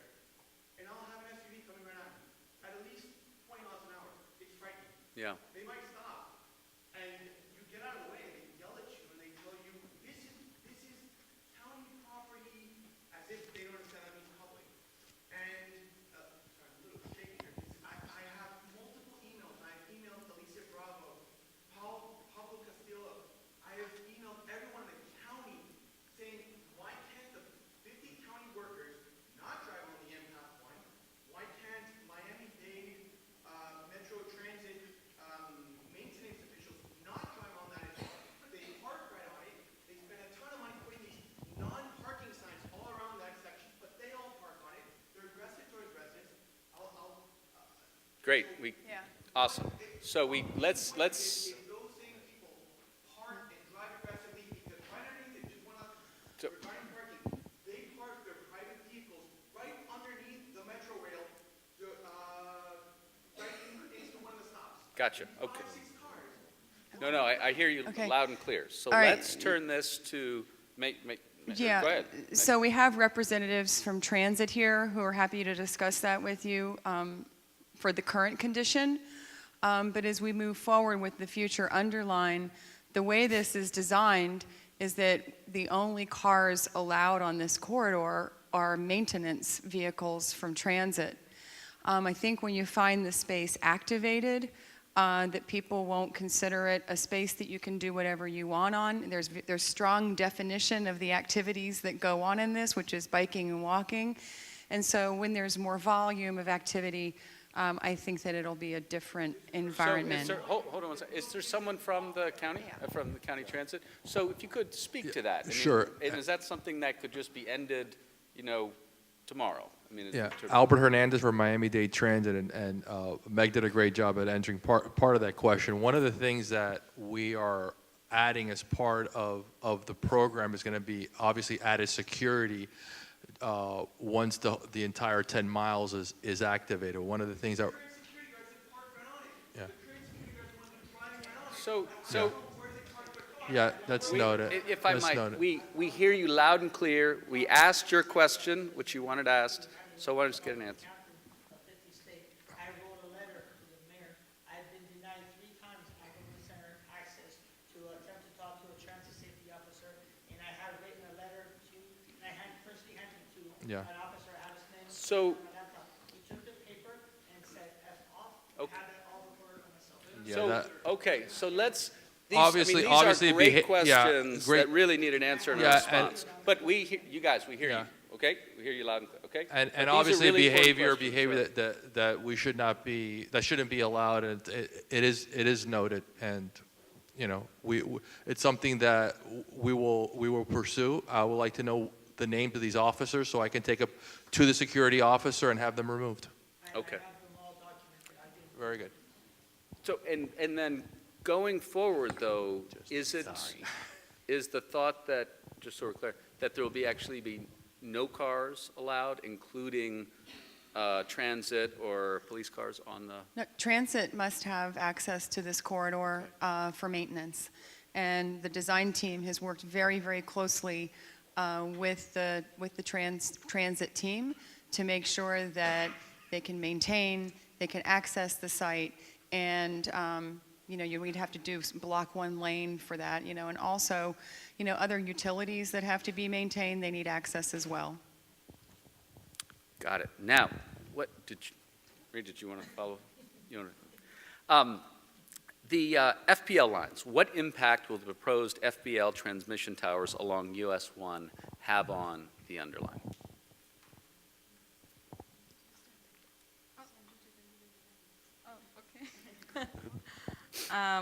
So we did a quick study in the initial parts of the framework plan to test the impact of what putting the lines would be, and they do significantly minimize the potential of having a sort of continuous ecological corridor that we are aspiring to have as a sort of character for the Underline, and in that, I think that's the sort of test that we carried out to see what the spatial impact would be, and it was significant.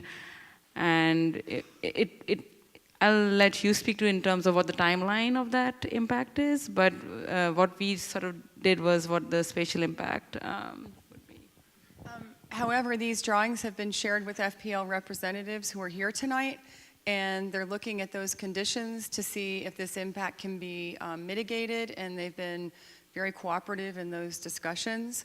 As everyone knows, this is a balance of how do you make sure that you have proper infrastructure to support our growth while also creating a park. And this is part of the collaboration that we have, not with just FPL, but all agencies. The funding question. Can the Underline afford to not sell space to billboard companies for ads? In terms of, are there some sort of bright lines about what we don't want to do in terms of raising funds for the Underline? We've been developing the funding plan, as you saw tonight. We've got some preliminary information. There is no contemplation of selling billboards along the Underline at this point in time. Well, and anything that we do is subject to FTA approval. Yeah. So sponsor recognition and so forth, as well as any sort of signing is being considered by FTA at this time, but we have not contemplated advertising at this time. Okay, the crosswalks. I mean, a big part of this is for the Underline to really work is developing a system of crosswalks throughout the 10-mile stretch. Talk a little bit more, if you could, about the safety measures for pedestrians and cyclists, because of course this sits along what is, of course, right now one of the busiest and dangerous roadways in all of South Florida. Sure. We really feel like to truly harness the power of multimodalism, which means people being able to walk or ride their bicycle to a transit station or a park and ride in order to really be able to extend their journey to key destinations around the county. One of the key points of that multimodalism is to be able to connect to the transit stations, and that means the Underline users will need to cross busy intersections. And so we have developed strategies within the master plan in order to make that experience more comfortable and convenient for pedestrians and cyclists as they're going, but in the same time, working within the design standards that the Florida Department of Transportation and the county have for these intersections. For example, one of the design standards is that the width of the crossing of a shared use path should be the same width as the path itself. And what we are proposing are a 10-foot pedestrian path, a 10-foot bicycle path, and an 8-foot pedestrian path for a total of 18 feet in width. So we're continuing that width across the crosswalks themselves, essentially doubling the widths of the crosswalks that are already out there. A second point that we're doing is adding a little bit of separation space between the US 1 travel lanes and the crossings themselves in order to get the Underline users separated from moving motor vehicle traffic on US 1. Other things like proposing dedicated bicycle signals to help the bicyclists cross these intersections, no right on red for the cross streets. All of these are elements that will go together to create a safer crossing experience that is within design standards and will make the experience much more comfortable for people that are using the path for recreation, for transportation, or any purpose. But we're really excited about the changes that we're proposing at the intersections. Great. Okay. The gym. A question to wanting to learn a bit more about the Brickell Gym. Can you please explain what the gym area will contain? The renderings show a basketball court. Is it regulation size, and are other sports incorporated? Sure. So one of the things that we heard from the community as we had our different public meetings was a lack of recreational spaces along Brickell, mostly because Brickell has been developing really fast, really high density, and the public spaces haven't been developing alongside with that. And one of the things we heard was the interest to have spaces for outdoor courts. So what we've designed within the dimensions that we have of the Underline corridor is a regulation size basketball court, is full size. We also have a regulation size volleyball court, and then we have an area for outdoor exercise equipment and stretching, and also areas that are a little bit more flexible where perhaps families can come, parents with their kids, and play and toss the ball a little bit more. So the idea is that we both create spaces that are regulation spaces adjacent to flexible spaces so we can accommodate all of the different interests of the public. We've seen this very successfully implemented in other cities around the world, and we have established coordination with the Parks Department to see how we're going to regulate its usage, whether it's a sign-in sheet or whether at different times of the day, different sports can take place. But it should be able to accommodate a regulation-sized basketball game as well as a volleyball game. All right. Now, walking along the M path right now, in certain parts, it can be a little warm with the sun. A question about shade. What's contemplated for providing shade for, I think, particularly pedestrians, but I guess cyclists too will have some shade cover from the sun?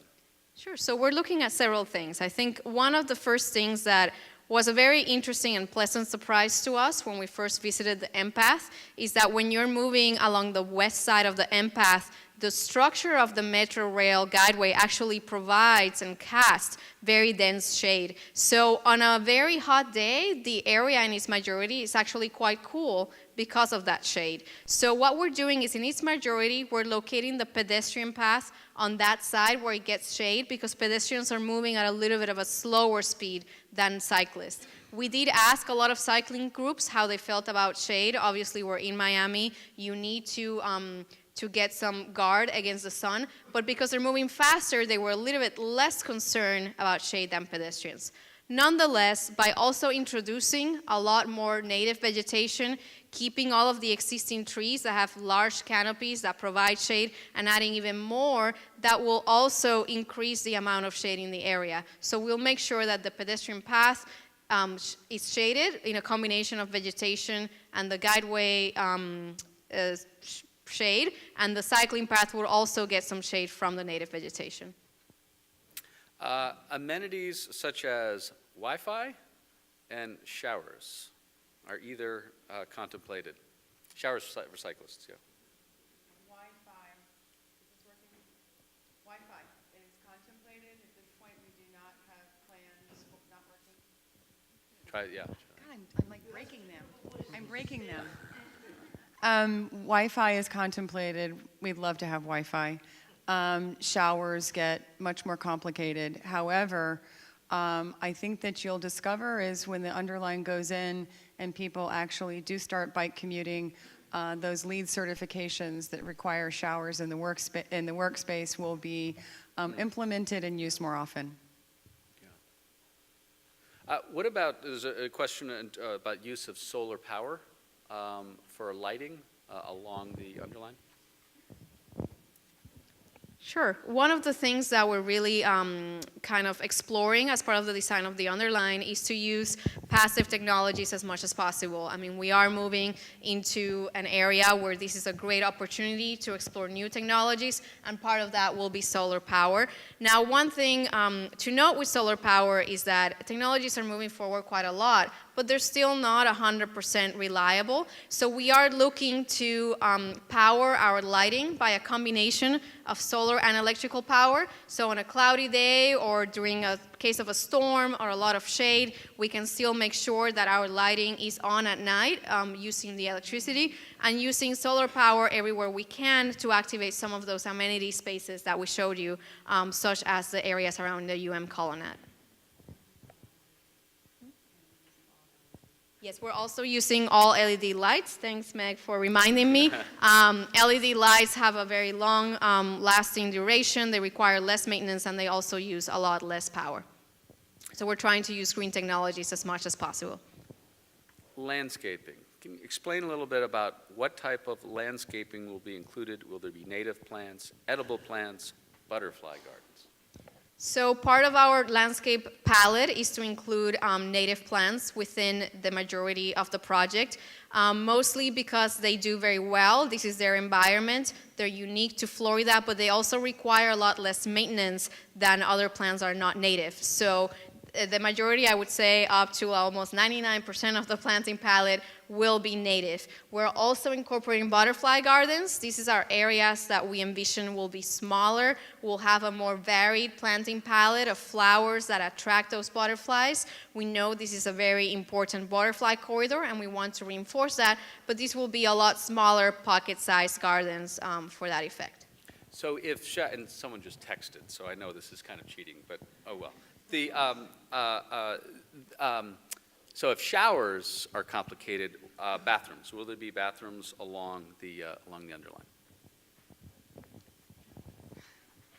Part of this is all of this, some of these amenities have been requested through surveys, but one of the things that we need to take forward is FTA approval, as Meg was saying. So while we can propose all of these things and consider them, the final decision would lie with FTA, but we would, a Federal Transportation Agency.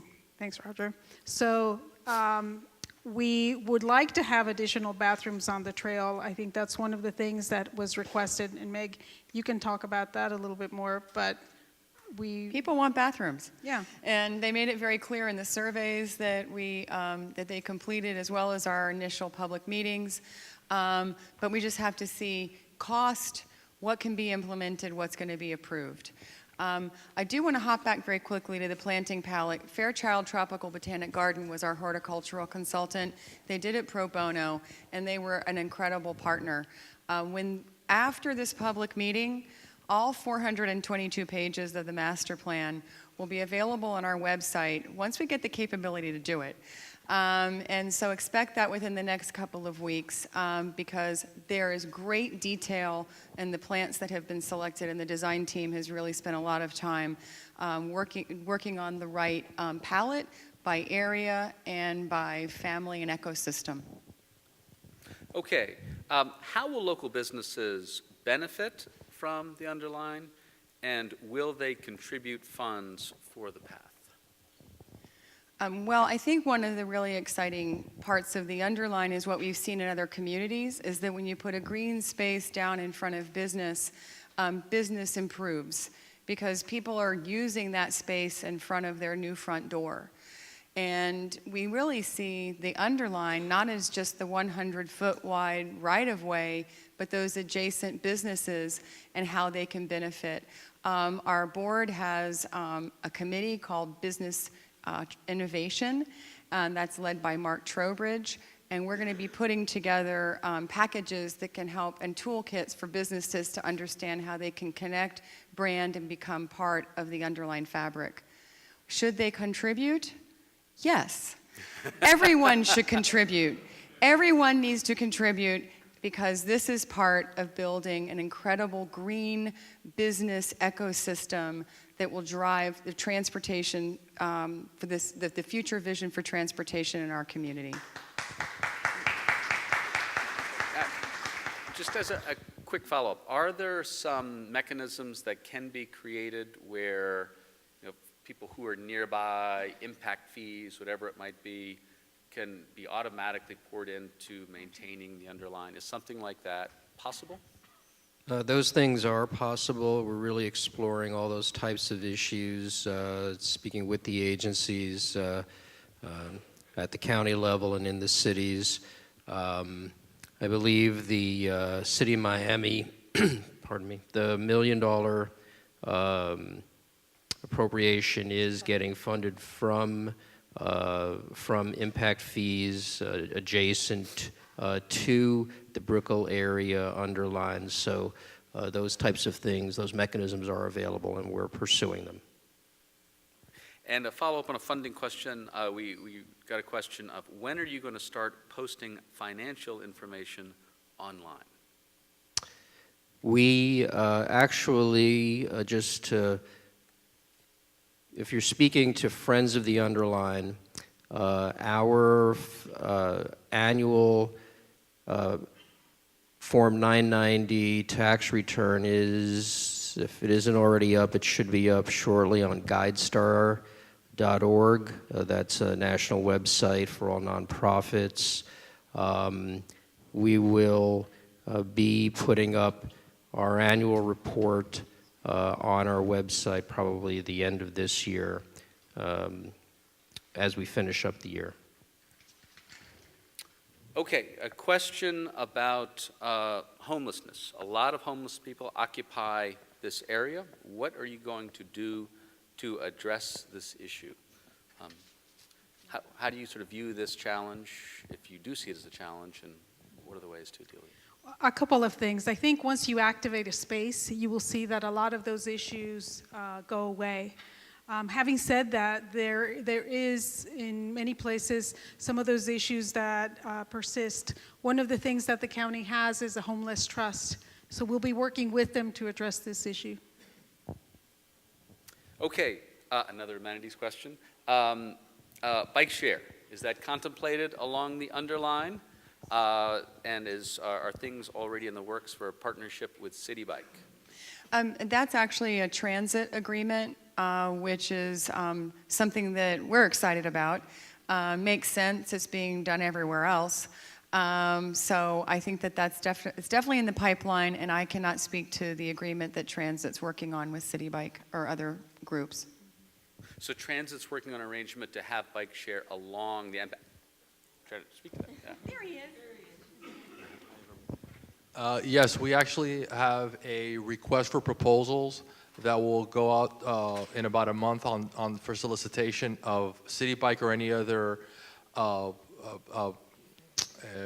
company that would like to, that has that type of service to provide bike sharing opportunities along the entire 10-mile corridor and also the corridor north of the river. We have actually, as part of the RFP, stipulated every station for bike share that will be at the opportunity of the proposer. Okay, so we're almost there. A question about the limestone and the play areas. One question about concerns about will the use of the limestones for the children's play area sort of create a worrisome danger? I guess I'm sort of paraphrasing. How Sure, are you grappling with that? I'll take that question. Yeah. We are not proposing limestone on the children's play area. If you notice, the renderings of that area did not include limestone. They include a lot of natural materials to compose the different play spaces, but not limestone. All the play areas, all the exercise areas, the climbing walls will all meet the code and regulations necessary for this type of activity. We design these items all around the world. They can all be very creative. They don't need to be your typical playground space that you're familiar with, but keeping in mind safety of children and all of its users, they will all meet the required regulations. The limestone areas are mostly envisioned on areas where you can sit down and use that limestone either as paving surfaces or areas to sit down and rest, where there's not a lot of activity happening where it could be dangerous. Air pollution protections. Sort of, what are you thinking concerning the air pollution effect to bikers and walkers close to public transportation, and of course, in many cases, very close to US 1? Trees, lots of them. We can't put a budget on nature. We got to get all that we can out there. You know, it was interesting. That was one of the first questions we had in our survey way back in last spring. And you know, this is Miami, so I sort of thought everybody would say, put a big concrete wall up and separate it. And 87% of people said, put more trees, a green barrier to separate from US 1. You know, and this is really a bigger issue in Miami-Dade County and really throughout the world. I think we're all responsible for greening our continent, our world. This is about the only way that we're going to reduce carbon emission for our survivability. So we're proud to be part of that. Yeah, and I would also say that part of the design of where the bike path exists is along adjacent to US 1. The goal is to get people out of their cars, riding their bicycle, walking, taking transit, and that plus trees. I mean, we're talking about a bigger impact than what we currently see now. And from a personal health perspective, evidence-based research by university studies show that the positive benefits of bicycling and walking outweigh any negative benefits for exposure to particulates from being outside in these transportation corridors. So those positive benefits do outweigh the negatives. There's a quick question, a quick follow-up. There's a question about scooters, saying Amsterdam successfully mixes scooters and similar vehicles on their bike paths. What do we think about the Underline? Is this something that where scooters have a place or no? Is it? Yeah, typically our trails don't include motorized vehicles of any kind. It's really bicycle and pedestrian path only.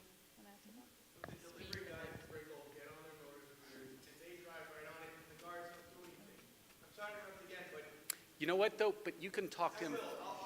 Okay. Just, he's, I, And no one feels safe when there are cars. I'll show these gentlemen right now. Your- I have multiple pictures. your- Please just keep it in mind. I'll stop your interrupting. point is very well taken, and please, take it, Albert's right there. And so I'm sure Albert's happy to talk with you right now. Well, hey. Okay, it's 8 o'clock. And the last question is, will the presentation be available later for people to watch at their leisure? And where do they find it? If so? You just teed me up to say thank you to Accord Productions for videotaping. Thank you. Say that. The minutes of today's meeting, as well as the recording of the meeting, will be posted online. It takes us a few days to make that happen. I mentioned as soon as we have the capability, we'll be posting the full master plan, all 422 pages that we're very proud of and excited to make available to you. But I really want to thank Matt Hagman. Matt, thank you so much for being our Master of Ceremonies tonight. And for all you do for our community. Thank you so much. Thank you. So, you know what? We had to stop at 8, so you have to take it straight up with them.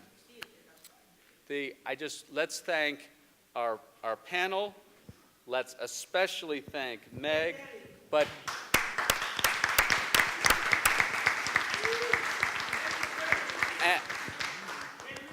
and thank you to all of you for your really candid, in many cases very straightforward questions. Terrific. Have a good night. Thank you.